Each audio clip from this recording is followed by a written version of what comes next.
আমরা সবাই মুজিব হব, মুজিব হত্যার বদলা নেব। সেই মুজিব হত্যার বদলা নিয়েছে আমাদের মাননীয় প্রধানমন্ত্রী শেখ হাসিনা এসে। মুজিব হত্যার বিচার হয়েছে, খুনিদের ফাঁসি হয়েছে, এবং যারা এখনো পলাতক আছে তাদেরকে ইন্টারপোলের মাধ্যমে এনে ফাঁসি কার্যক্রম চলছে। আমরা স্লোগান দিয়েছি, বাংলাদেশের রাজাকার আলবদরদের বিচার হবে বাংলার মাটিতে। সেই বিচারটা সম্পন্ন করেছেন আমাদের মাননীয় প্রধানমন্ত্রী শেখ হাসিনা। বঙ্গবন্ধুর স্বপ্নের সোনার বাংলা গড়ে তোলার লক্ষ্যে অক্লান্ত পরিশ্রম করা শুরু করেছেন মাননীয় প্রধানমন্ত্রী শেখ হাসিনা। উন্নয়নের বর্ণনা দিতে গেলে আমার মনে হয় সংক্ষিপ্ত আলোচনা সম্ভব নয়। শুধু বলবো এই যে বাংলাদেশে মানুষ এখন মোবাইল ফোনের মাধ্যমে সারা বিশ্ব নিয়ন্ত্রণ করতে পারে। মোবাইল ফোনের মাধ্যমে তার টেলিফোন বিল, গ্যাস বিল, সে শুরু করে প্লেনের টিকিট কেন বোর্ডিং কার্ড পর্যন্ত সংগ্রহ করতে পারে মোবাইল ফোনের মাধ্যমে। আর মোবাইল ফোনের মাধ্যমে এইমাত্র আমি দুবাই এয়ারপোর্টে আমার মেয়ের সাথে চ্যাট করলাম, বা বলতেছে বাবা আমি বোর্ডিং নিচ্ছি। আমি বললাম যে বাবা আমার বক্তৃতা পালা, আমি মঞ্চে যাচ্ছি। সেটা শেখ হাসিনার সফলতা।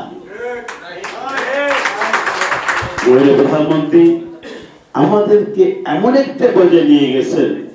আমি যখন জাপান পিএইচডি করতে গেলাম তখন প্লেনের মধ্যে একটা ফল খাবার দিল, সাদা ফল, ভিতরে কালিজিরার মতো। আমি বুঝতে পারলাম না এটা কি কোনো কেক বা কিছু।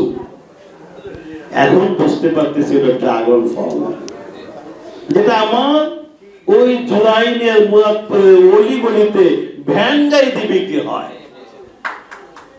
শেখ হাসিনার নেতৃত্বে বাংলাদেশ এগিয়ে যাচ্ছে।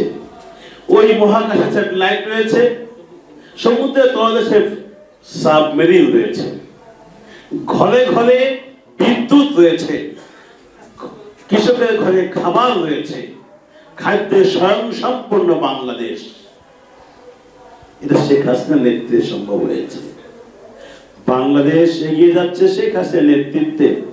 আমার মা যেদিন বলতেছে যে আমার বিয়ের পরে যে খাল পাল দিয়া পালকি আসতে পারতো না, পালকিওয়ালা ডাইনেমাই পড়ে যেত, সেই রাস্তায় এখন গাড়ি নিয়ে আমি যাই, সবার শেখ হাসিনা।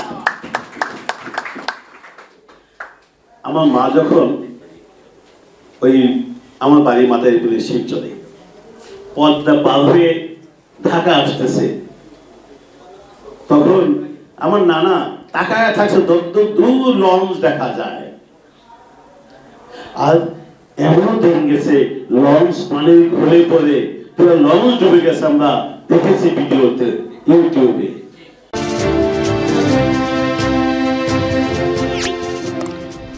সাবস্ক্রাইব করুন এবং বেল বাটনে ক্লিক করুন।